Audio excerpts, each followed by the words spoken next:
શ્રી કૃષ્ણ મિત્રો, હું છું અસ્મિતાબેન મુગલપરા. મારા રસોડામાં તમારું સ્વાગત કરું છું. આજે આપણે બનાવશું ડ્રાય ફ્રૂટ શ્રીખંડ. તો ચાલો બનાવીએ. શ્રીખંડ બનાવવા માટે મેં 1 લીટર દૂધ લીધું છે. તપેલું લીધું છે એ આપણે પાણીવાળું છે જ આવી રીતે કરશું એટલે દૂધ આપણું નીચે બેસે નહીં. હવે આપણે દૂધ નાખી દઈશું તપેલીમાં. આપણે દૂધ ગરમ કરી લેશું ધીમા ગેસે. આપણું સરસ દૂધનું ઉફાણું આવી જાય ત્યાં સુધી આપણે ગરમ કરી લેશું. દૂધ ગરમ કરીને ઠરવા મૂકી દીધું તો આપણું દૂધ ઠરી ગયું છે. હવે આપણે મેળવણ નાખી દઈશું એમાં. 7 થી 8 કલાક માટે આપણે દહીં જમવા મૂકી દઈશું. 7 થી 8 કલાક માટે દહીં જમવા મૂકી દીધું હતું. જોઈ લેશું આપણે. સરસ જામી ગયું છે આપણું દહીં. એકદમ ઢેફા જેવું દહીં બની ગયું છે આપણું. આપણે કાણાવાળી જારી લીધી છે અને કોટનનું કપડું લીધું છે. આપણે આછું આવી રીતે રાખી દઈશું. આપણે બધું દહીં એમાં નાખી દઈશું. આવી રીતે આપણે ઊંચું કરીને પોચું પોચું આપણે બાંધી દઈશું અને વધારાનું પાણી બધું નીચે નીતરી જાહે.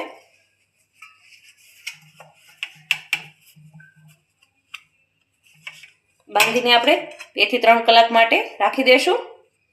પાણી બધું નીચે નીતરી જાહે અને એકદમ સરસ આપણું ઢેફા જેવું દહીં થઈ જાહે. 3 કલાક માટે આપણે દહીં નીતરવા મૂકી દીધું હતું. નીચે પાણી સરસ આપણું નીતરી ગયું છે.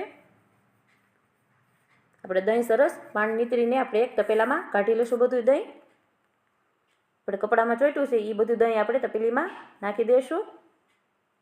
આપણે 1 વાટકો ખાંડ લીધી હતી એ આપણે દહીંમાં એડ કરી દઈશું. બધી નાખી દઈશું આપણે અને સરસ રીતે મિક્સ કરી લઈશું.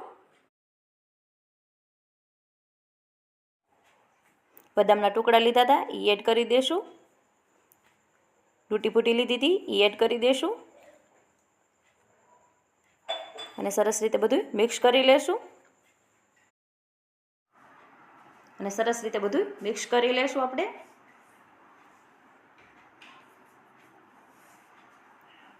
સરસ બધું મિક્સ થઈ ગયું છે આપણું અને સારી રીતે બધું હલાવી લેશું.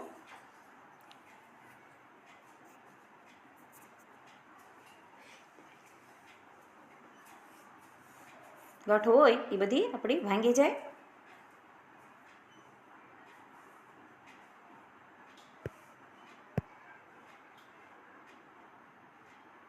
અને સરસ રીતે બધું મિક્સ થઈ ગયું છે આપણું.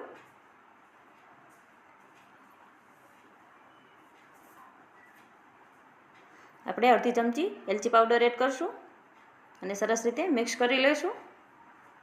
અને ખાંડ આપને ઓછી લાગે તો આપણે 2 ચમચી ખાંડ એડ કરશું અને સરસ રીતે બધું મિક્સ કરી લઈશું.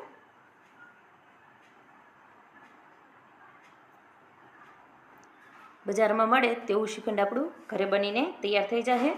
સરસ આપણે મિક્સ થઈ ગયું છે.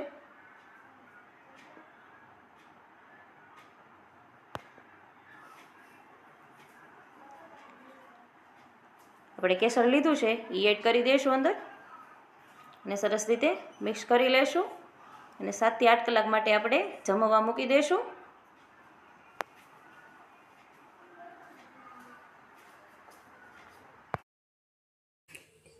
આપણે 1 લીટરનું શ્રીખંડ બનાવ્યું હતું પણ મારા બાળકો ઉતાવળ કરતા હતા જમવાની એટલે મેં આમાં ડબ્બામાં શ્રીખંડ ભરીને કાઢી લીધું હતું.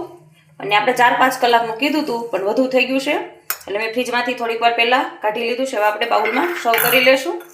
જોઈ શકો છો એકદમ મસ્ત બન્યું છે આપણું શ્રીખંડ. હવે આપણે સર્વ કરી લેશું.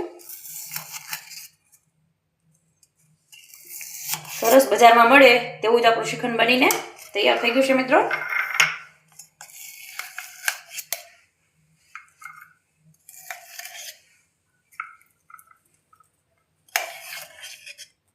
આપણે માથે બદામના ટુકડા એડ કરી દઈશું સર્વ કરવા માટે. જો મારો વિડીયો તમને ગમ્યો હોય તો વિડીયોને લાઈક કરજો, શેર કરજો અને સબસ્ક્રાઈબ કરજો અને મારા વિડીયો જોતા રહેજો.